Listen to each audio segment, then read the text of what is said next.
Imagine a country just announced its fastest economic growth in a decade. I mean, unemployment is at absolute record lows. Oh, yeah. The news is plastered across literally every financial terminal on the planet. So you log into your brokerage account, you hit buy on that country's currency, and you're expecting this absolute rocket ship to the moon. Right, because it's good news. Exactly. It's objectively good news.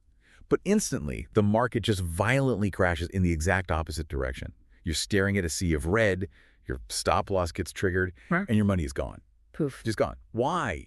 Because you traded the news. You didn't trade the expectation. Yeah, that's the fatal flaw. And today, we are going to explore why understanding that specific difference is the very first step in crossing this massive chasm between being a retail amateur and an actual true professional. It really is the ultimate rite of passage. I mean, what you just described is the exact scenario where, millions of retail traders throw up their hands and declare that the markets are just rigged. Right. They think there's someone in a room pressing a button against them. Exactly. But they aren't rigged. They're just, well, they're operating on a completely different dimension of logic than what you read in a basic economics textbook. Yeah, and that dimension is exactly what we are dissecting today in this deep dive. We are extracting the absolute core tenets from an incredible source called Forex and CFD Trading, the professional edge. It's a heavy one. It really is. Now, let me set the stage for you listening. When you first start learning to trade, it really does feel like you're learning to drive in this empty, massive parking lot. You figure out what a pip is, what leverage means, how to calculate margin. The basics. Right, the mechanics of physically executing a trade on your software. It feels contained. You're just kind of driving around traffic cones. But then you take that vehicle out of the parking lot and you try to merge onto the actual live market. And suddenly you realize you're trying to navigate like a 12-lane highway going 100 miles an hour in the middle of a blinding blizzard.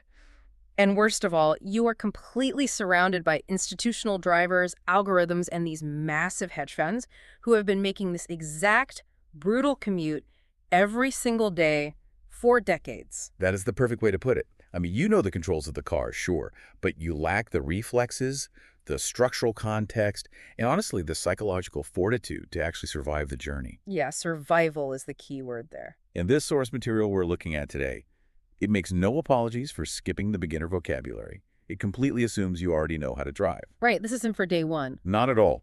Our mission for this deep dive is to completely deconstruct the actual blueprint for building a mathematical professional trading edge.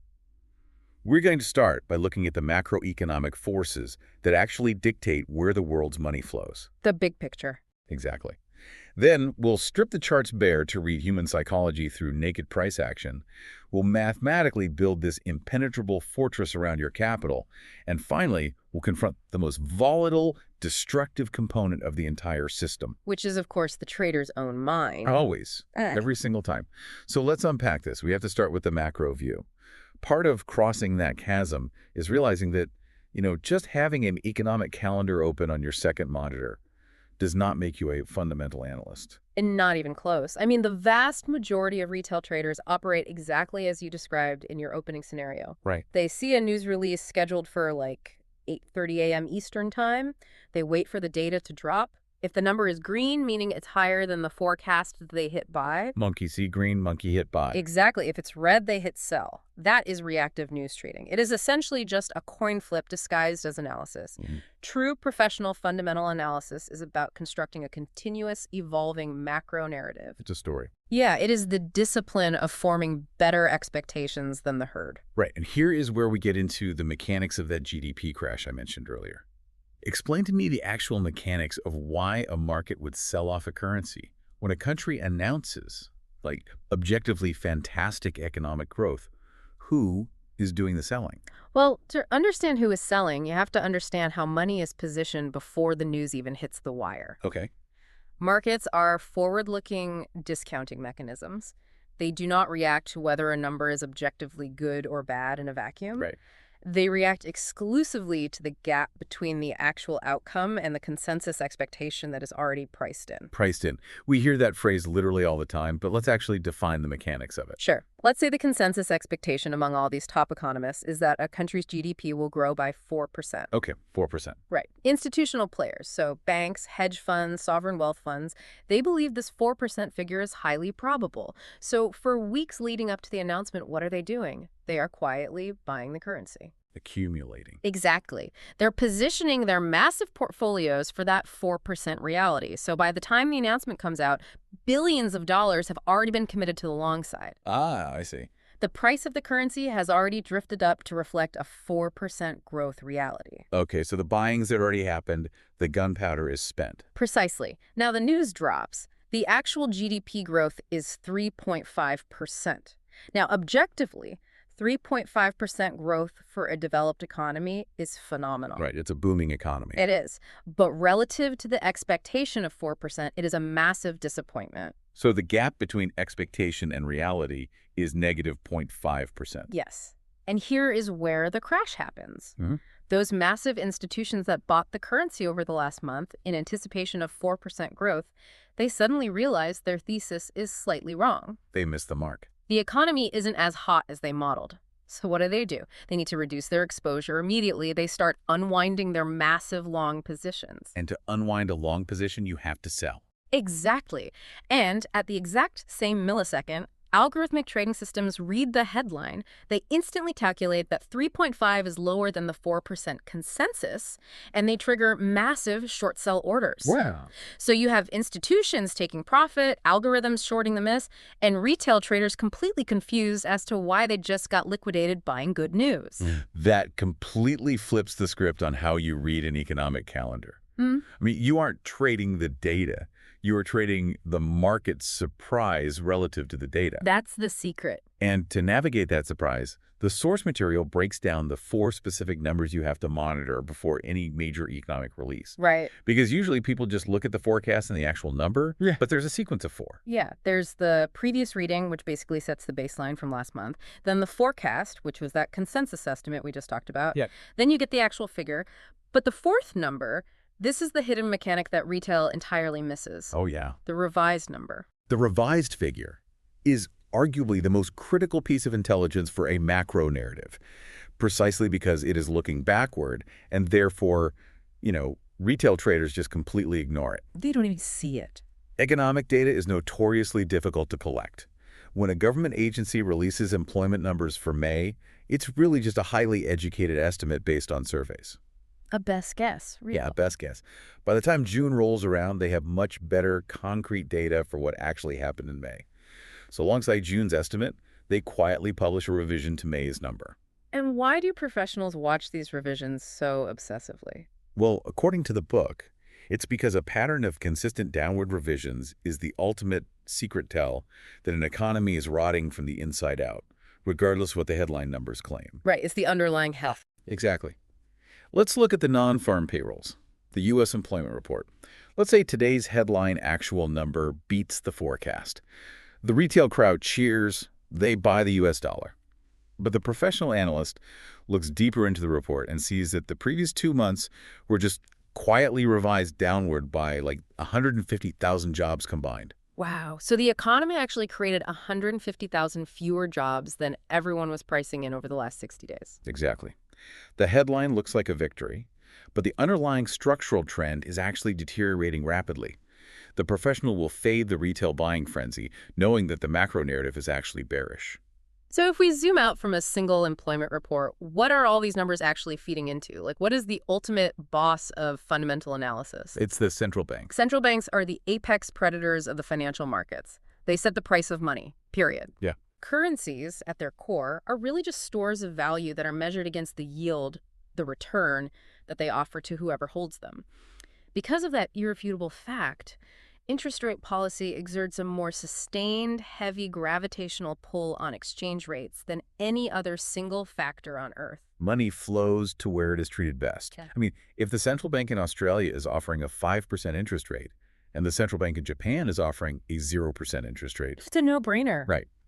Massive oceans of institutional capital will just borrow cheap Japanese yen and use it to buy high-yielding Australian dollars. That is the carry trade in a nutshell.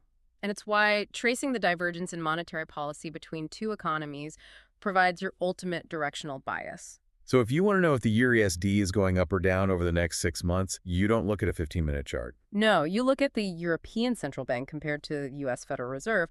Are their paths converging or diverging? And to read those paths, we have to decode central bank speak, because it's almost a completely different dialect of English. You hear these terms thrown around on financial media constantly, hawkish and dovish. Yeah, constant. Let's break those down mechanically. What do they actually mean? The terms refer to the posture of the central bankers regarding inflation and interest rates. A hawkish stance implies that the central bank is deeply concerned about inflation running too hot. Okay, they want to fight inflation. Exactly. To cool down inflation, a hawk wants to tighten monetary policy, which usually means raising interest rates or shrinking their balance sheet. And mechanically, raising interest rates is broadly bullish for that country's currency because, going back to what we just said, higher rates attract foreign capital seeking a better return. Correct. Now, the opposite is a dovish stance. A dove is more concerned about economic growth slowing down or, unemployment rising than they are about inflation. They want to protect the jobs. Right. To stimulate the economy, a dove wants to loosen monetary policy, meaning cutting interest rates or printing money through quantitative easing. This is generally bearish for the currency, as lower yields cause capital to seek better returns elsewhere. But the nuance here, and this is where fortunes are made and lost, is that a central bank can be less hawkish than expected, and the algorithms will trade that exactly as if it were a dovish rate cut. This brings us right back to the gap between expectation and reality. Let's say inflation is raging, right? And the market expects the Federal Reserve to come out screaming from the rooftops, promising aggressive rate hikes for the next year. Okay. That expectation is priced into the strong U.S. dollar. Then the Fed chairman gives a speech. He says they are committed to fighting inflation and will raise rates slightly, but he casually mentions that they're also monitoring some weakness in the housing market and might pause rate hikes sooner than anticipated. So he's technically still a hawk. He's still raising rates. But compared to the rabid, aggressive hawk the market had priced in, he sounds like a slightly irritated pigeon. That is a brilliant analogy. Yes, the reality was less hawkish than the expectation. The gap is dovish. The U.S. dollar will instantly sell off, even though rates are technically still going up. Right. The professionals trade the delta, the rate of change in the expectation. So what actual data points are forcing these central bankers to turn into hawks or doves? Because they aren't just guessing. The source material outlines 3 foundational pillars: inflation, growth, and employment. These are the 3 inputs into the central bank's calculation model. Inflation data, specifically the Consumer Price Index, or CPI, and the Personal Consumption Expenditures, the PCE, they tell them if the purchasing power of their currency is eroding too fast. Right. High, sticky inflation forces them into a hawkish corner. They literally have to raise rates to destroy demand. And destroying demand brings us to the second pillar, which is growth. Because raising rates makes borrowing money expensive. Yeah, nobody wants a 10% mortgage. Exactly. Companies stop expanding. Consumers stop buying houses because mortgages are too high. They intentionally choke the economy to kill inflation. And we measure that choking through GDP and Purchasing Managers Index, or PMI surveys. And then the final pillar is employment. Employment is a fascinating metric because it is a lagging indicator of economic health. Companies only fire people after revenues have already fallen, but it is a leading indicator of consumer spending. Because if people are losing their jobs, they stop spending immediately, which accelerates the economic slowdown. Exactly. Now, there is a really specific mechanic mentioned regarding wage growth that I want to highlight. Why has wage growth become the ultimate obsession for central banks recently? Because wage growth creates a feedback loop known as the wage price spiral. Okay, walk me through that. If you have a tight labor market, meaning there are more job openings than unemployed people, workers demand higher salaries to switch jobs. Right, they have the leverage. Companies have to pay these higher wages to get the talent. To protect their profit margins, the companies then raise the prices of their goods and services. The workers see prices going up, so they demand even higher wages to afford the cost of living. It's just an endless loop that keeps inflation artificially elevated, even if commodity prices like oil or lumber are crashing. Exactly. And as long as wage growth is hot, The central bank is trapped in a hawkish stance. They cannot cut rates. Right. And mapping these three pillars gives you your macro narrative. But the source material introduces a massive wildcard that can override all of this fundamental analysis in a heartbeat. Oh, geopolitics and risk sentiment. Yes. This is crucial because fear is a much stronger human emotion than greed. When absolute panic hits the market, nobody cares what the interest rate is in New Zealand. Exactly. Risk sentiment is the macro filter. When the global economy is stable and optimistic, we are in a risk-on environment. Capital flows out of safe, low-yielding assets and into riskier, higher-yielding assets like emerging market currencies, stocks, and commodity-backed currencies like the Australian dollar or the Canadian dollar. But when things get ugly, like a sudden geopolitical conflict, a global pandemic, a banking crisis, we flip violently to risk off. The text highlights the VIX here, the volatility index, often called the fear gauge. Explain how the VIX interacts with currencies. So the VIX measures the stock market's expectation of volatility based on options pricing. When the VIX is low, say around 12 or 15, the market is complacent. Risk-on assets thrive. Okay. But when a crisis hits, the VIX spikes violently above 30. Absolute terror sets in. In a panic, institutional capital prioritizes the return of capital over the return on capital. They don't care about making a 5% yield. They just want to make sure their billions don't evaporate. Precisely. So they liquidate their risky assets and flood into safe haven currencies. Historically, this means the US dollar because it's the world's reserve currency and the most liquid asset on Earth. It also means the Swiss franc, backed by Switzerland's historical neutrality and massive gold reserves, and counterintuitively, the Japanese yen. The yen is fascinating to me. Why does money flood into Japan during a crisis if their interest rates are historically at zero? It goes right back to the carry trade we discussed. Right. Because Japanese interest rates are so low, massive amounts of yen are borrowed by global funds to buy risky assets elsewhere. Right. When a crisis hits and those funds have to liquidate their risky assets, they have to buy back the Japanese yen to repay their loans. This massive sudden wave of repatriation causes the yen to aggressively appreciate during global panics. Okay, I want to play devil's advocate here for a second. Let's stress test this macro theory. I am listening to you. I have built my narrative. Let's say I look at the data, and the U.S. Federal Reserve is wildly hawkish. Inflation is sticky, wage growth is booming, and the VIX is sitting quietly at 13. Every single fundamental indicator tells me the U.S. dollar should absolutely crush the Japanese yen. Okay. If I know all of this to be true, and it is a mathematical certainty that the yield differential favors the dollar, why shouldn't I just log into my broker and buy the USDJPY right this second with my entire account? Because if you do that, you are almost guaranteed to be chopped to pieces. Wait, really? This is the exact limitation of fundamental analysis that separates the academics from the operators. Fundamental analysis is a compass. It tells you why a currency should move, and it tells you roughly which direction it is likely to travel over a multi-month horizon. Okay. But it completely fails to tell you when. A currency can remain deeply undervalued or wildly overvalued relative to its fundamental economic reality for weeks, months, or even years. As the famous economist John Maynard Keynes supposedly said, the market can remain irrational longer than you can remain solvent. Wow. So I could have the perfect macro thesis, but if I buy at the absolute peak of a short-term massive rally, the market could spend the next 3 weeks pulling back, triggering my stop loss, wiping out my account, and then rocketing in the direction I predicted. Exactly. Being fundamentally right but technically early is functionally indistinguishable from being completely wrong. Yeah, your broker doesn't care about your beautiful macro thesis when your margin is depleted. You will be liquidated. To survive the when, we need a visual map of liquidity and human behavior. We need to build the technical framework. Which is the perfect bridge into the technical section of this deep dive. We have the macro why, now we need the technical when. And the very first thing the source material does when discussing advanced charting is it destroys the illusion that advanced equals more complicated. It is such a common retail trap. Novice traders think a professional's chart looks like a laser light show, covered in moving averages, Bollinger Bands, stochastics, and Ichimoku clouds. They think complexity equals edge. The reality is the exact opposite. Advanced charting means using significantly fewer tools, but applying them with a ruthless demand for structural context. Context is king. Explain what that actually means on a price chart. Think of a chart not as lines and squiggles, but as a real-time ledger of human aggression and fear. Every candle represents a battle between buyers and sellers. When we talk about context, we mean that a specific tool or pattern is entirely meaningless in isolation. Okay. Let's take a very common candlestick pattern, the doji.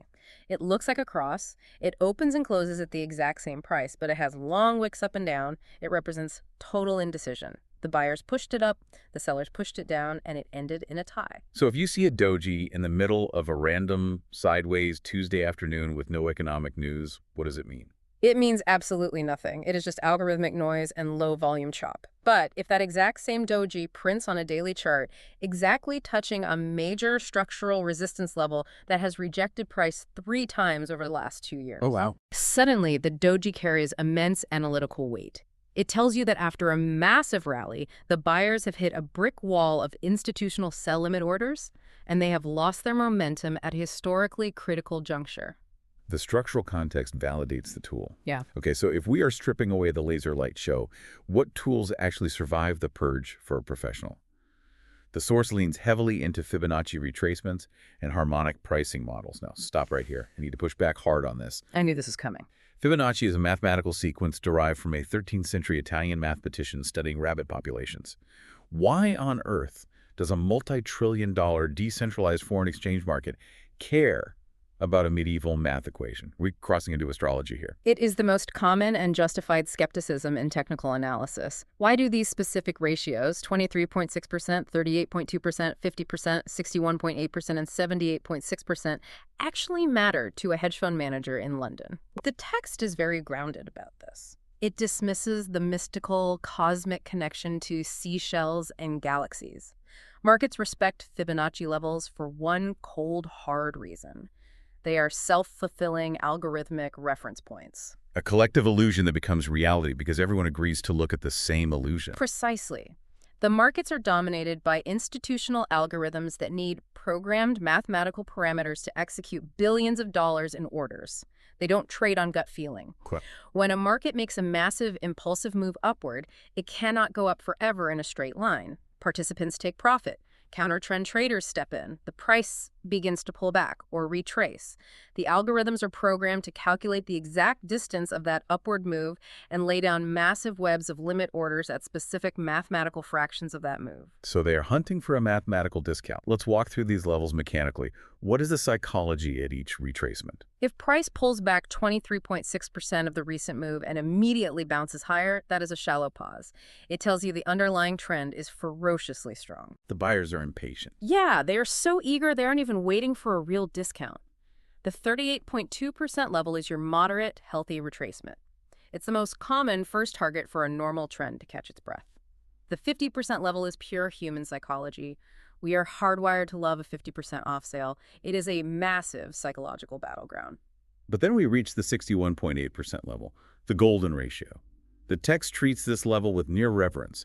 Why is this specific one the ultimate line in the sand? Because of the risk-to-reward dynamics for institutional players, if a hedge fund wants to defend a massive macroeconomic uptrend, they get the best possible mathematical entry at a 61.8% discount. It allows them to place their protective stop loss just below the 78.6% level without risking too much capital. If price holds at the 61.8% level, the trend maintains its structural integrity and prepares for a new high. And if it breaks decisively below the golden ratio? Then the psychology of the market completely shifts. The dip buyers are trapped underwater. Their stop losses are triggered, which means they are forced to sell. The momentum shifts, and the trend is structurally compromised. Makes sense. But the text warns that the biggest mistake retail makes is anchoring these Fibonacci tools to random, minor price swings on a 5-minute chart. If you draw arbitrary lines on arbitrary data, you get arbitrary money-losing results. They must be anchored to undeniable macro swing highs and lows. And from that foundational math of Fibonacci, we evolve into harmonic patterns. This is where advanced charting gets highly visual and, honestly, a bit intimidating. Harmonics don't just look at one retracement. They combine multiple Fibonacci measurements across multiple swings to find geometric structures. They are essentially complex maps of institutional liquidity. The goal of a harmonic pattern is to identify a potential reversal zone, or PRZ. Right, the PRZ. This is a highly specific price coordinate where a Fibonacci retracement from one leg of price action aligns perfectly with a Fibonacci extension from a different leg. When you have two or three major mathematical measurements converging at the exact same decimal point, that zone becomes a dense cluster of algorithmic orders. The source outlines 4 core harmonic shapes: the Gartley, the butterfly, the bat, and the crab. They all share this M or W shape, a 5-point structure labeled X, A, B, C, and D.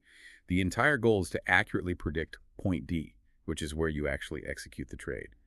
How do these shapes differ in their mechanics? They tell different psychological stories about market exhaustion. The Gartley is your classic trend continuation pattern. Price impulses creates a complex zigzag correction, and point D lines up exactly with the 78.6% retracement of the initial move. Okay. The butterfly, however, is a trend exhaustion pattern. Point D extends beyond the initial starting point, tricking retail traders into thinking the trend is breaking out to new highs, when in reality it is reaching a mathematical exhaustion limit. That concept of tricking retail brings us to the crab pattern. The text singles this one out as wild and extreme. Yeah. Break down the mechanics of a crab for me, because this sounds brutal. The crab is the ultimate institutional stop hunt. Imagine a major resistance level. Price approaches it, bounces off, creating a high, it pulls back. Retail traders draw a line at that high. Then, price surges upward, blasting right through that resistance line. What does retail do? By the breakout, they think it's going to the moon. Exactly. Breakout trading 101. But the crab pattern measures the internal geometry of that move and predicts that point D, the true exhaustion point, is actually sitting at the 161.8% extreme extension of the previous leg. Oh, no. So price breaks the resistance, triggers all the retail buy orders, and smashes right into the 161.8% harmonic zone. Institutions who have been waiting there aggressively sell their massive positions into the avalanche of retail buying liquidity. And then it drops. The buying dries up instantly, and the price collapses violently back below the resistance. The retail breakout traders are trapped, their stops are hit, and the institutions profit. That is ruthless. Yeah. It really highlights that you aren't just trading lines on a chart. You are trading against human beings and algorithms designed to extract your capital. But the text adds a massive caveat for anyone wanting to trade harmonics. Patience is non-negotiable. A pattern that, quote-unquote, almost fits the Fibonacci ratios is not a harmonic pattern. It is just a random shape. True harmonics occur infrequently because the mathematical precision required is so high.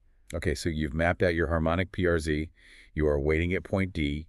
Price finally gets there. How do you actually pull the trigger? You don't just blindly place a limit order and hope the math holds, right? Never. You wait for the market to confirm the rejection. And that is where advanced candlestick analysis comes in.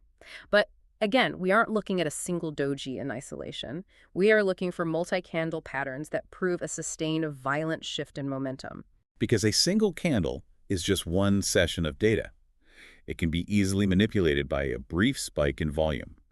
A multi-candle pattern requires structural confirmation. The source material highlights the absolute heavy hitters of price action here. Let's start with the bullish engulfing. Let's dissect the battle inside an engulfing. What is mechanically happening? Imagine a downtrend. The sellers are in total control. A red candle closes near its low, the next period opens, and the sellers try to push it down again.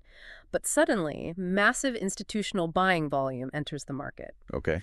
The buyers absorb every single sell order and aggressively drive the price higher, not just recovering the current period, but surging past the high of the previous red candle.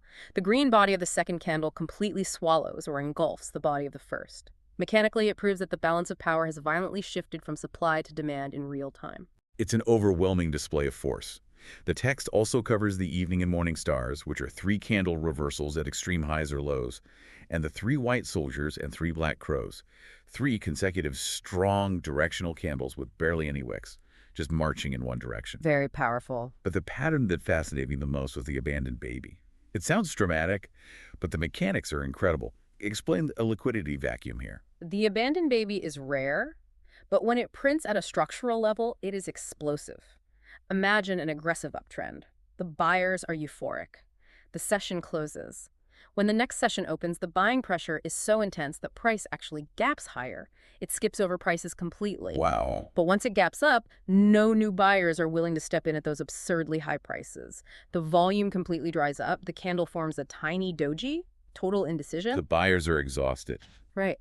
Then the next session opens. The sellers realize the buyers are out of ammunition. They flood the market with sell orders.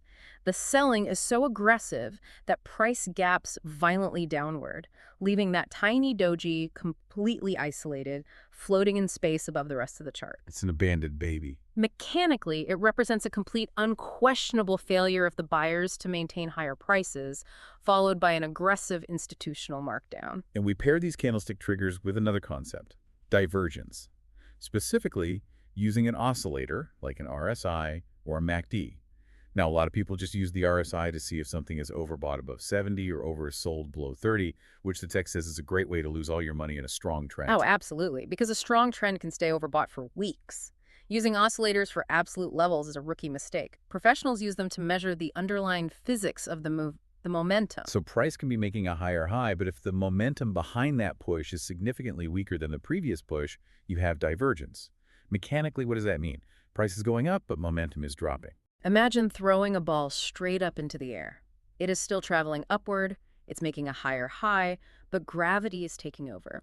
The velocity of the ball is rapidly decelerating. It is about to stall and reverse. That is regular divergence. I love that analogy. On a chart, price makes a higher high, but the RSI oscillator makes a lower high.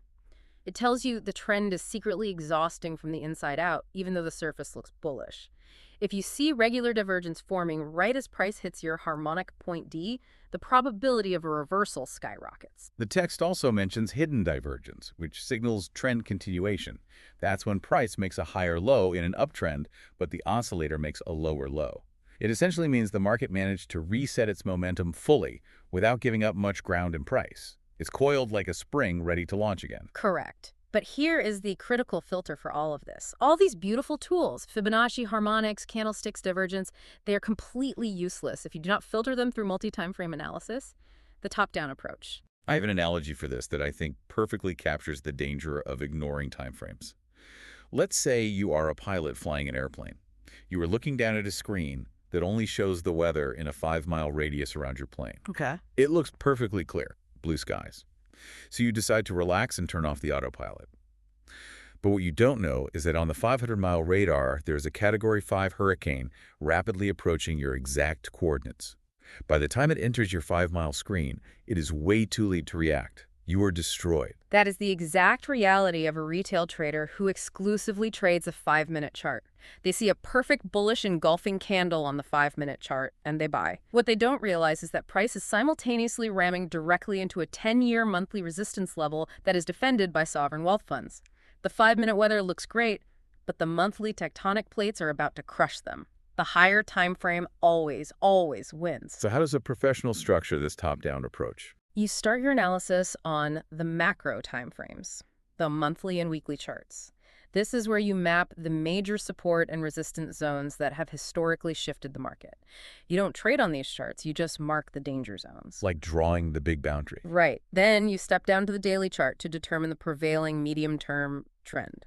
Are the institutions currently accumulating or distributing? Then you move to the 4-hour chart. Yes, the 4-hour is the tactical battlefield. This is where you look for those harmonic patterns and Fibonacci retracements to actually develop. You are looking for a setup on the 4-hour that aligns perfectly with the direction of the daily trend. Okay, so they have to match. And finally, when the price reaches your zone on the 4-hour, you zoom all the way down to the 1-hour or 15-minute chart to find that specific candlestick trigger, the engulfing, the pin bar, to execute the entry with the tightest possible stop loss. You want the macro wind at your back, but surgical precision on your entry. This creates an incredibly rigid, defensive posture. But it also creates a fascinating thematic transition, the source materials philosophy. Because even with this beautiful top-down view, even with RSI divergence and golden ratios, there's an underlying truth. Oscillators and indicators are derivatives of price. Yes, they are. They are mathematical formulas that take past data, run it through a calculation, and spit out a delayed line. To get the absolute unfiltered pulse of the market, the author argues we have to cross a psychological bridge and strip the chart completely bare. This is often described as the great awakening for a developing trader. It is part 3 of our journey today, the naked truth of price action trading. You hit a point where you realize that staring at a MACD histogram crossing over a signal line is actually distracting you from what the market is doing right now. Price is primary, Everything else is a delayed echo. So you delete all the indicators, you are staring at a blank screen with just raw candlesticks. How do you make sense of the chaos? The text says the very first language you must learn is market structure. Market structure is the foundational grammar of price action. Without it, you cannot read the chart. The structure defines the state of liquidity. An uptrend is formally defined as a sequence of higher highs and higher lows. But let's look at the mechanics behind that. Why does a market make higher lows? Because the buyers are so aggressive, they step in earlier and earlier during every pullback. Partially, yes. But it's also about where the liquidity rests. In an uptrend, retail traders are buying the dips. Where do they put their stop losses? Right below the most recent low. Ah, So every higher low in an uptrend creates a pool of sell-stop liquidity. Institutional algorithms know this. They will occasionally drive the price down, hunt that liquidity, trigger the stops to fill their own massive buy orders at a discount, and then immediately reverse the price upward to create a new high. wow. So an uptrend isn't just a diagonal line. It's a staircase of liquidity traps being laid and harvested by larger players. Beautifully said. And a downtrend is the inverse lower highs and lower lows, where the algorithms hunt buy-stop liquidity above the lower highs before pushing the market further down. And a range is just horizontal oscillation, a holding pattern where institutions accumulate or distribute positions before the next major move. Correct. Your first job every single day is to identify the current structure, because structure dictates strategy. If you identify a structural downtrend and you see a massive bullish engulfing candle form, you do not buy it. Right. It is likely just a sharp pullback to hunt liquidity before the next leg down. You only take signals that align with the dominant structure. Which brings us to the most critical structural concept in the entire text.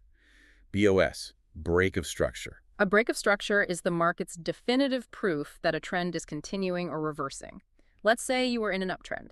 Price makes a high, pulls back to a higher low, and then rallies. The exact moment the price violently pushes past that previous high, you have a break of structure. The buyers are proving they're still in charge? Exactly. They have proven they still possess the capital and the aggression to forge new territory. A professional will often wait for a BOS to occur and then wait for the price to pull back to the origin of that breakout to enter their trade. Okay, so you have a clean, naked chart. You have mapped the macro support zones. You have identified the market structure. Now, the source material lays out what I think is the most intense, rigorous part of this entire deep dive. It is the complete 6-question process, the gauntlet. Oh, this is the separator right here. Every single time you think you see a trade, it has to survive these 6 brutal questions, or you do not touch your mouse. Let's walk through a hypothetical trade and subject it to this gauntlet. Let's do it. Question 1. Does the setup align with the higher time frame structure? If you are looking at a buy signal on the 1-hour chart, you immediately check the daily chart. If the daily chart is in a screaming downtrend printing lower lows, the trade is dead. You do not fight the tectonic plates. Okay, let's say the daily is in an uptrend. We pass question 1. Question 2. Is the signal occurring at a key structural level? Meaning, did this price action happen at a historically significant Fibonacci node or previous resistance turned support? Or is it just floating in the middle as a random range? A beautiful pin bar floating in empty space is just algorithmic noise. It must interact with structure. Let's assume price has pulled back perfectly to the 61.8% golden ratio of the daily uptrend. We pass question 2. Question 3. Did price arrive at this level with momentum? I found the mechanics of this incredibly insightful. The text argues that if price just lazily, slowly drifts sideways into your structural level over 3 days, it's actually a weak setup. You want to see price smash violently into the level. Why? Because a slow drift implies a lack of interest from both sides. But a violent, aggressive spike down into the 61.8% level tests the true depth of the institutional liquidity. It scares people out. It terrifies the weak retail hands into selling at the absolute bottom. When price violently spikes into the level and is immediately aggressively rejected back up, leaving a massive wick, it proves that a massive institutional buyer is actively defending that zone. The violence of the rejection confirms the strength of the level. Okay, so we had a violent spike and a rejection. We passed question 3. Question 4. Does the specific candlestick fully satisfy the quality criteria? This removes emotional subjectivity. If your rule says a bullish engulfing candle must close in the top 10% of its range, and the current candle closes in the top 30%, leaving a slight upper wick. It's close. It is not an engulfing, it is marginal. And the text repeats this mantra. Marginal setups produce marginal results. You only trade textbook perfection. Let's say it's textbook perfect. Question 5. Is the risk-to-reward ratio mathematically viable? The text demands a minimum of 1 to 2. Let's do the math on that. It means before you enter, you calculate exactly where your stop loss must go to invalidate the trade, and exactly where your logical profit target is based on the next structural zone. If your stop loss requires you to risk $100, the chart structure must offer a clear, unimpeded path to make at least $200. So if the next major resistance level is only $120 away, the mathematical expectancy of the trade is broken. You throw the setup in the trash no matter how good the candle looks. And finally, question 6. Is there fundamental conflict? This bridges the entire first half of our deep dive. You have a perfect technical setup to buy the euro against the dollar, but you check your economic calendar, and the European Central Bank just delivered an incredibly dovish rate cut an hour ago. Technicals show human psychology, but fundamentals dictate capital flow. If the fundamental narrative is aggressively opposed to your technical setup, you are walking onto train tracks. You step aside. Okay, assuming a trade miraculously survives all 6 questions, the text outlines incredibly strict trade management rules, specifically regarding where you place your stop loss. It advocates for natural structural stops. For example, if you enter on a pin bar rejection, the stop loss goes just a few pips behind the absolute extreme of that wick. Break down the logic there. The logic is based on premise invalidation. Why did you take the trade? Because you believed that the institutional liquidity residing below that wick was strong enough to reverse the market. Right. Therefore, if the market trades even 1 pip beyond the bottom of that wick, your foundational premise is mathematically proven wrong. The buyers failed. There is zero logical reason to stay in the trade hoping it turns around. The stop loss takes you out exactly at the point where your thesis is invalidated. And once that stop loss and target are set, the golden rule of professional execution comes into play. A strict, non-negotiable prohibition against manual interference. You do not move the stop loss further away because you are scared of losing. You do not close the trade early for a tiny profit because you are anxious. You let the probabilities play out. Okay, I need to stop here and play devil's advocate again. I am looking at this 6-question gauntlet. It sounds incredibly tedious, rigid, and exhausting. Honestly, if I rigorously apply these 6 filters, higher time frame alignment, key structural level, momentum arrival, perfect textbook candle, 1 to 2 minimum reward, and 0 fundamental conflict, that is going to filter out 90% of my potential trades. Yes, it is. I'd be staring at charts for 40 hours a week and maybe taking 2 trades. I'd be sitting on my hands constantly. And that realization is the exact moment you transition from a retail gambler to a professional operator. Filtering out 90% of your trades is not a side effect of the gauntlet. It's the entire architectural purpose of the gauntlet. Oh. Retail traders crave action. They want the dopamine hit of being in the market. Professionals understand that trading is not about activity. It is about precision. It is about capital preservation. You are an institutional sniper waiting for the perfect variables to align. Being flat, having no open positions, is a highly profitable, active trading decision. That is a massive paradigm shift. You don't get paid for hitting buttons, you get paid for your patience. But a checklist of 6 questions, no matter how rigorous, is still just a procedure. To truly cross the chasm, we have to take this strict filtering process and prove mathematically that it works. We need to build a strategy. Which brings us to part 4, the edge. The text drops a very harsh, undeniable truth here. Quote, "A trading strategy without a statistical edge is just an incredibly expensive, stressful hobby." Let's define the edge, because there's a deeply ingrained retail myth that the source material completely obliterates here. It's the myth that to be a successful professional trader, you need a crystal ball. You need to be able to predict the future, and you need a strategy that wins 70%, 80%, or 90% of the time. Human psychology fundamentally despises being wrong. We are hardwired in our daily lives to view being wrong as a failure. So novice traders endlessly tweak their indicators, trying to build a system that never loses. But the text proves through raw mathematics that high win rates are often an illusion that masks catastrophic risk. A professional edge is defined by expectancy, not just win rate. Walk me through the expectancy math. How can a trader who is wrong most of the time be highly profitable? Let's compare 2 traders. Trader A has a strategy with a 75% win rate. They feel great about themselves because they rarely lose, but their risk-to-reward ratio is terrible. To make $50 on a winning trade, they risk a stop loss of $200. They are risking 4 to make 1. Okay, doing the math. If they take 10 trades, they win 7.5 of them and make $375. But the 2.5 losing trades cost them $500. Despite winning 75% of the time, they have a negative expectancy. Their account is slowly bleeding to death. And Trader B? Trader B has adopted the rigorous 6-question gauntlet. Because they are so strict, they miss a lot of moves and they get stopped out frequently by market noise. Their win rate is a dismal 40%. They're wrong more often than they are right. That sounds rough. But their strict rules dictate a minimum risk to reward of 1 to 2.5. They risk $100 to make $250. Over 10 trades, they lose 6 times, costing them $600. But their 4 winning trades generate $1,000. They are highly profitable, mathematically robust, and practically immune to long-term failure, despite being wrong 60% of the time. You do not need to be right. You just need your winners to mathematically dwarf your losers. That formula expectancy is what separates a business from a casino. And a complete strategy doesn't just dictate when to buy. It is a comprehensive business plan.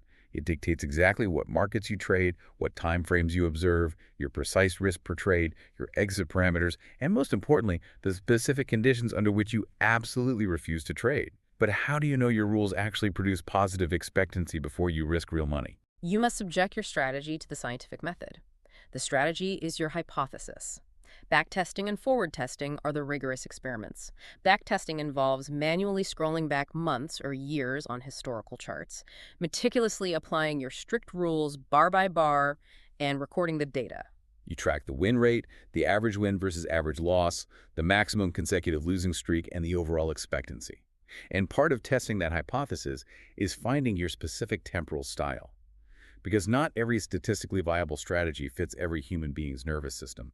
The text categorizes 4 distinct styles: scalping, day trading, swing trading, and position trading. Break those down based on the human element. Scalping operates in the realm of seconds and minutes. It requires hyper-focused, uninterrupted screen time, incredibly fast cognitive processing, and emotional numbness. You might take 20 trades in 2 hours. Day trading operates intraday. You analyze a specific liquidity session, like the London or New York Open. You look for a daily structural expansion, and crucially, you close all positions before the market closes. You take 0 overnight risk.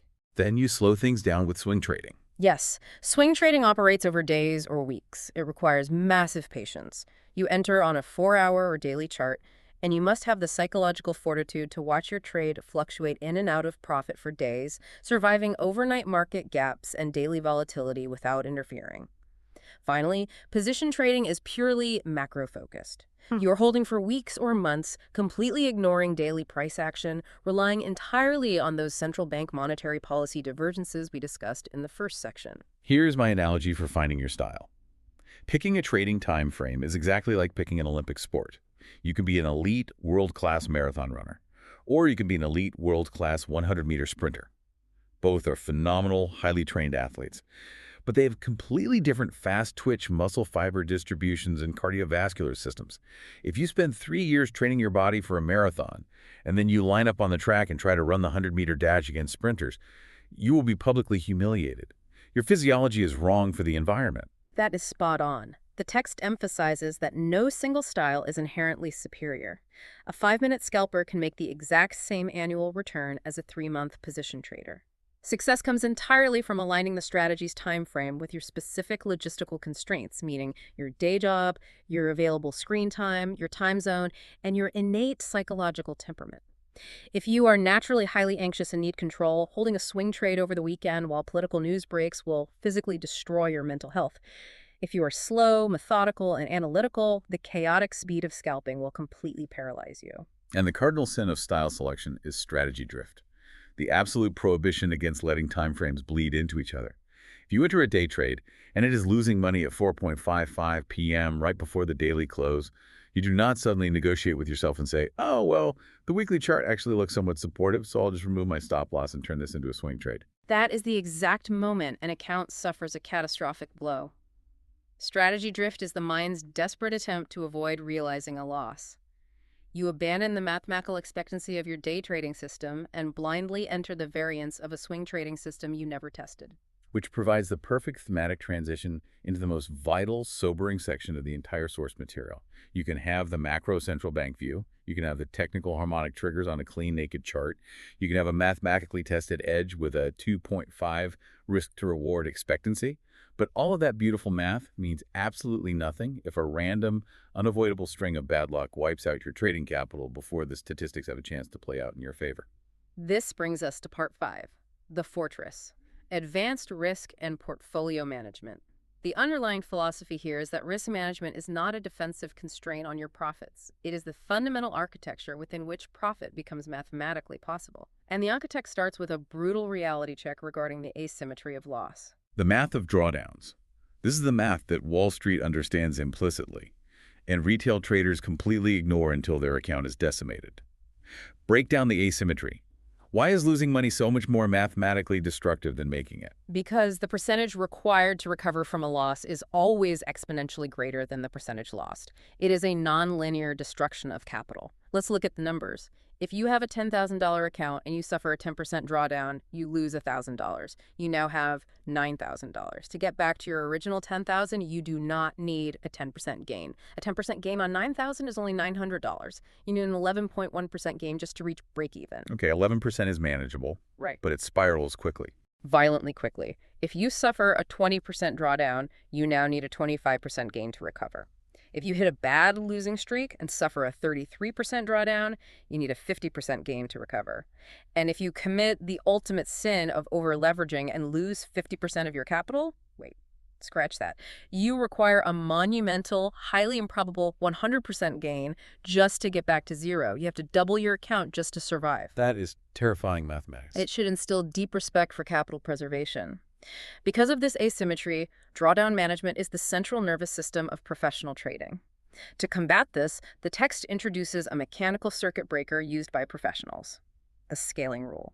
When a professional hits a predefined drawdown limit, say 10% from their peak equity, they do not double their position size to, quote-unquote, win it back quickly. That is gambler's ruin. They do the exact counterintuitive opposite.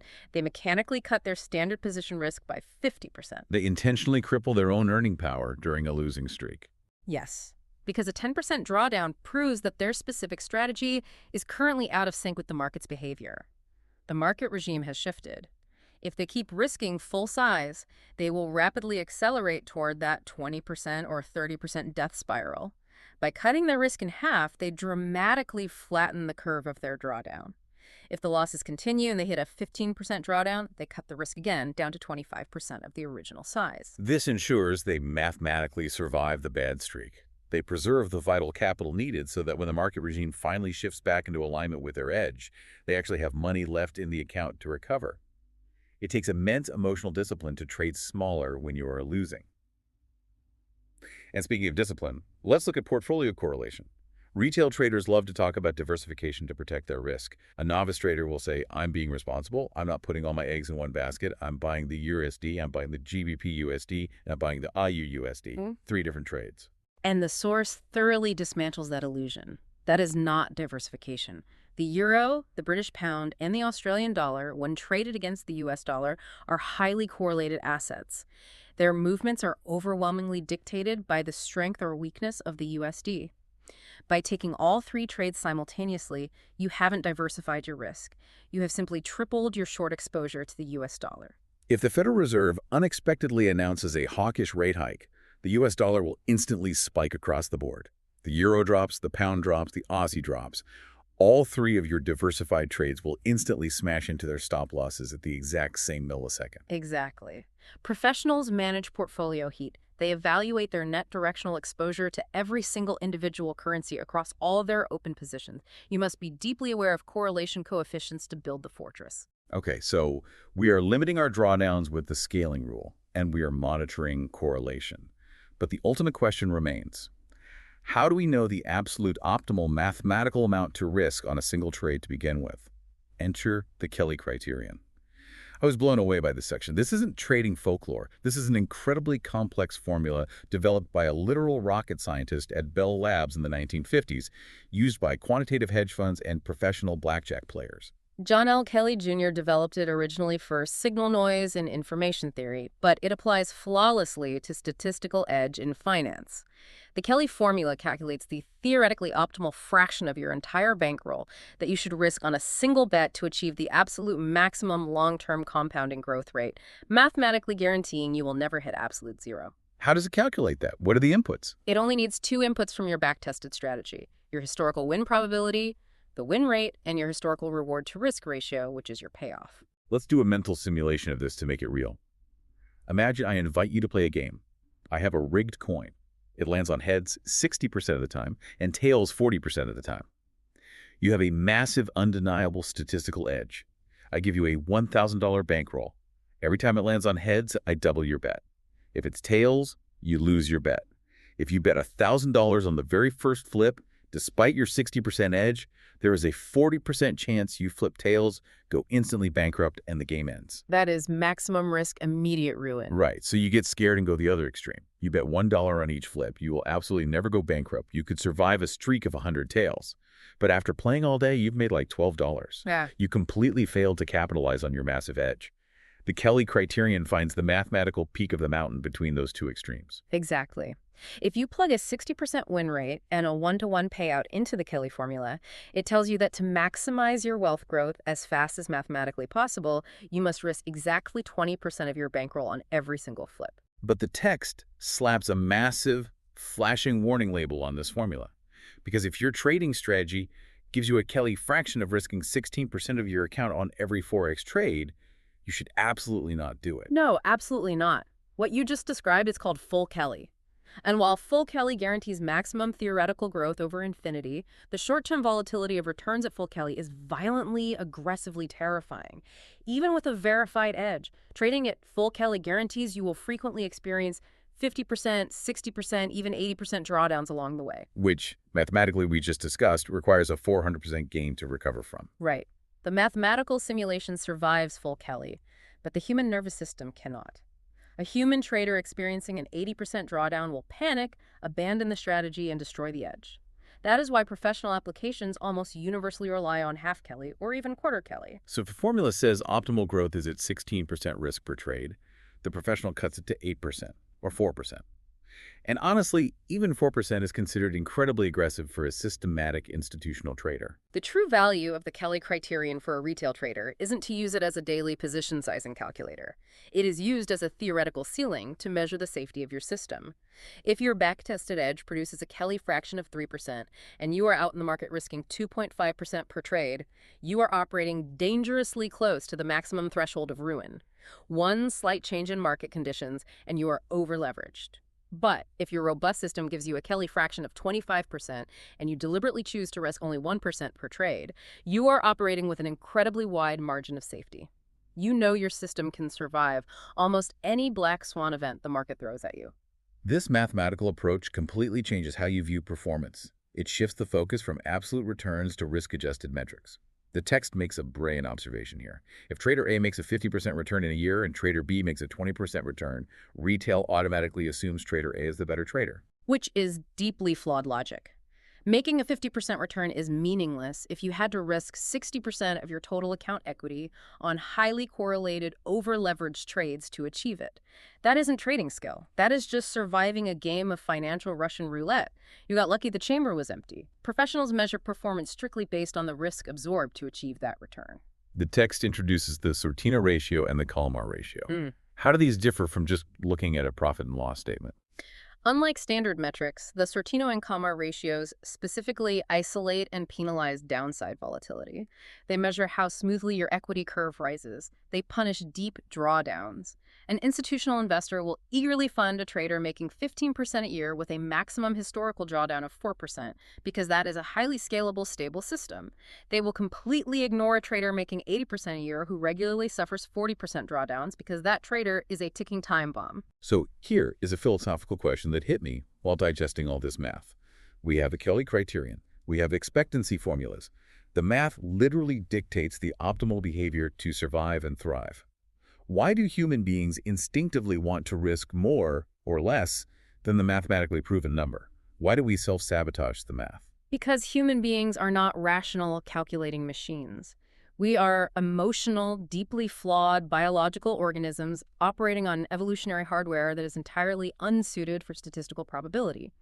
And that instinct, the fear that paralyzes us from pulling the trigger on a valid setup, or the greed that forces us to move our stop loss to avoid the pain of being wrong, is exactly why mechanical systems fail in human hands. Which means the final boss, the ultimate adversary you have to defeat to cross the chasm and become a professional, isn't the Federal Reserve. It isn't the high-frequency trading algorithms, and it isn't the market itself. It is yourself. You are the weakest link in your own trading system. And that brings us to the final, and arguably most important part of the book's framework, Part 6, the operator. Psychology in building the business. The opening line of this section is an absolute gut punch. It says, "The market will not destroy you. Your own mind will if you let it." The source argues aggressively that trading psychology is not some soft, new age, motivational supplement that you read about on weekends. It is a hard technical discipline. It is the execution engine. You can have a flawlessly mapped macro central bank view, a perfectly aligned harmonic technical setup, and a mathematically validated 2.5 expectancy edge. But if your hands are shaking, if you hesitate and enter late, or if you panic and close a winning trade early for a tiny profit because you are terrified the market will take it back, the mathematical edge is instantly destroyed. The execution must match the analysis. The text heavily references the Nobel Prize-winning work of Daniel Kahneman and Amos Tversky in behavioral economics. They studied cognitive biases. And it turns out the exact same evolutionary wiring that kept our ancestors alive in the jungle actively murders our portfolios in a statistical environment. We are hardwired for pattern recognition and survival. In the jungle, if you hear rustling in the bushes twice and a tiger jumps out, your brain wires itself to panic the third time you hear rustling. That is recency bias. In trading, if you take two perfectly valid trades and they both hit your stop loss, your recency bias screams at you that the third valid trade is also a threat, so you hesitate. You skip the trade. And of course, that third trade is the one that runs for a massive profit, completely validating your edge, but you missed it because of evolutionary fear. And Kahneman's most famous discovery, loss aversion. The psychological pain of losing $100 is roughly twice as intense as the joy of making $100. How does that manifest on a price chart? It causes the most destructive retail behavior in existence, holding on to losers and cutting winners short. When a retail trader is in a winning position, they feel intense anxiety. They are terrified the market will take the unrealized profit away, so they close the trade prematurely to secure the win, destroying their risk-to-reward ratio. But when they are in a losing position, loss aversion kicks in. Closing the trade realizes the loss. It makes the failure permanent and damages their ego. So what do? They move their stop loss further away. They hope. They pray the market will turn around. They let a manageable 1% loss metastasize into a 15% catastrophic drawdown. Overcoming this biological programming requires building a new, artificial professional identity, an identity that is completely detached from the financial outcome of any individual trade. And the primary tool the source advocates for building that identity is the trading journal. But again, it flips the retail approach completely on its head. A retail trader uses a journal like a bank statement. They write down made $50 on URD. That is useless.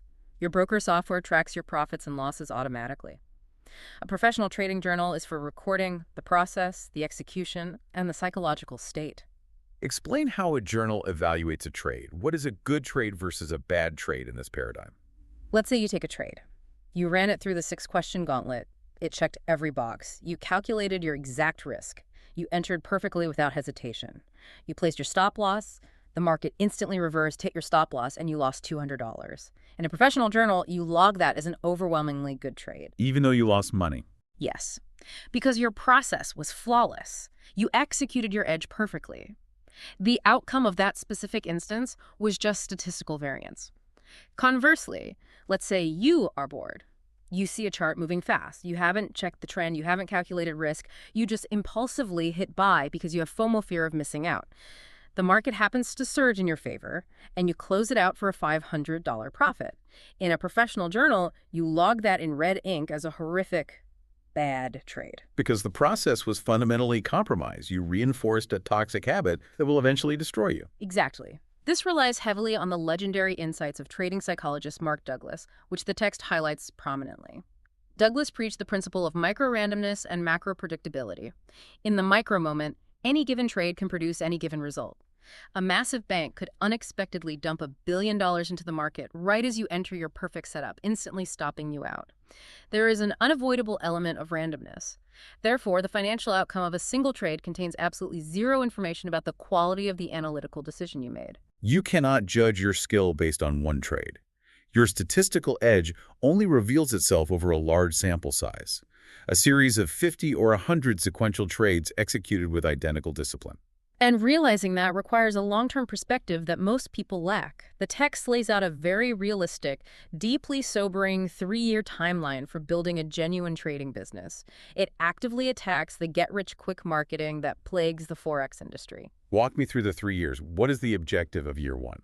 Year one is characterized entirely by survival, learning, and data collection. You are trading with incredibly small position sizes. Your only goal is to strictly execute your back-tested strategy without deviating, to rigorously maintain your process-oriented journal, and to keep your drawdowns as small as mathematically possible. You are not trying to make a living. You are trying to prove you can follow rules. Then comes year two, consolidation. In year two, you have a massive database of your own journaled trades. You use that data to identify your specific psychological vulnerabilities. You recognize that you consistently revenge trade after a loss on Thursdays, or that you always mess up your harmonic entries on the pound pairs. You patch those operational leaks. You refine the edge. And finally, year three. Year three is where genuine professional consistency actually begins to emerge. Notice the word is consistency, not brilliance. You aren't turning $1,000 into $1 million. You are methodically extracting your expected return from the market with a flat emotional baseline. The text notes a crucial point about automation here that I think trips up a lot of tech-savvy traders. People think they can skip the grueling 3-year timeline by just purchasing a trading bot or writing an algorithm to execute for them. It is a massive trap. Automation is an execution tool, not a strategy generator. You should only ever automate a rigorously hand-tested, manually proven edge. You automate to improve execution speed or to manage trades while you sleep. You can never use automation to fix a fundamentally broken, unprofitable strategy or to bypass the psychological discipline required to understand market structure. If your underlying logic lacks expectancy, automating it will simply lose your money at the speed of light. To reach that year three consistency, the author asks the reader to take what they call an honest inventory and identify their personal points of failure. They categorize these into 4 specific gaps. Let's review them. First, there's the analysis gap. The analysis gap is when you intellectually understand fundamental central bank theory, and you can draw perfect harmonic patterns, but you cannot integrate them. You get paralyzed by conflicting information, the daily chart is bullish, the 1 hour is bearish, and you freeze. Then there's the patience gap. This is the most common one. Undoubtedly. The patience gap occurs when your system possesses a verified mathematical edge, but you simply get bored. You stare at the screen for 6 hours, no perfect setup appears, so you lower your standards. You take a subpar marginal setup just to feel the rush of being in the market. You bleed capital to boredom. The third is the management gap. This is pure loss aversion and anxiety. Your entries are mathematically perfect. You pass the 6-question gauntlet. But the moment the trade goes live, your anxiety spikes. You micromanage. You move the stop loss to avoid taking the hit, or you panic close a winning trade at a 1 to 0.5 ratio instead of letting it reach the 1 to 2 target. You sabotage the math after the entry. And finally, the consistency gap. This is the most tragic one. You trade with absolute monk-like discipline for 3 weeks straight. You follow every rule. Your equity curve is rising smoothly. And then, one Friday afternoon, you take a normal statistical loss. But for some reason, your ego snaps. You experience a psychological tilt. You double your position size to win it back. You ignore the rules. And in 2 hours of chaotic revenge trading, you completely wipe out the entire month's progress. Identifying which of these 4 gaps you suffer from is the mandatory prerequisite to building the psychological protocols to fix it. Okay, we have covered an immense, staggering amount of ground today. We've mapped the entire brutal, beautiful journey outlined in Forex and CFD trading, the professional edge. We started by realizing that markets don't trade news. They trade the gap between reality and expectation. We decoded the hawkish and dovish language of central banks and how interest rate differentials drive global capital flows. We moved from the macro narrative to the technical framework, learning that context is king. We explored how institutions use Fibonacci sequences and harmonic exhaustion zones as algorithmic liquidity maps, and how advanced candlesticks like the engulfing and the abandoned baby signal violent shifts in momentum. We stripped the charts completely bare to read the naked truth of market structure. We learned how uptrends are just staircases of liquidity traps, and we subjected our entries to the ruthless six-question gauntlet. We shattered the retail myth of the high win rate, proving mathematically that a 40% win rate with a strict risk-to-reward ratio creates a highly robust expectancy edge. We then built a fortress around that edge, using the scaling rule to combat the asymmetry of drawdowns and applying quarter-Kelly position sizing to ensure survival. And finally, we confronted the operator in the mirror. We tackled the cognitive biases of recency and loss aversion and redefined the trading journal not as a profit tracker, but as a rigid log of procedural discipline. It's incredibly clear why this source material makes no apologies for being a sequel. It truly builds the bridge to the professional realm. It demands nothing less than total systemic transformation. But as we wrap up this deep dive, I want to leave you, the listener, with a final, provocative concept to mull over. Something that builds on the book's intense, recurring focus on discipline and the profound value of knowing exactly when not to trade. Throughout this session, we talked about tracking vital metrics, your win rate, your expectancy, your maximum drawdown, your Sortino ratio. But what if you started tracking a completely new metric? A metric specifically dedicated to the trades you actively chose to walk away from. Exactly. Let's call it your return on inaction, your ROI. What if, alongside logging the real money you made on your winning trades, you created a separate column in your journal? And in that column, you log the hypothetical money you saved yourself by actively choosing to sit on your hands when a setup only met 5 out of the 6 gauntlet criteria. If you back-tested all those marginal trades you passed on, the ones where the momentum was weak or the fundamental calendar was risky, how much capital did your discipline actually protect over a month, over a year? Could mathematically measuring the literal financial value of your own self-restraint be the ultimate psychological hack to achieving a professional edge? It's a fascinating and highly effective way to quantify discipline. Human beings struggle to value things they don't do, but when inaction is mathematically proven to be highly profitable, patience is no longer a chore, it becomes a weapon. Think about that the next time you feel the overwhelming urge to force a trade on the 12-lane highway. Measure your restraint. We'll see you on the next deep dive.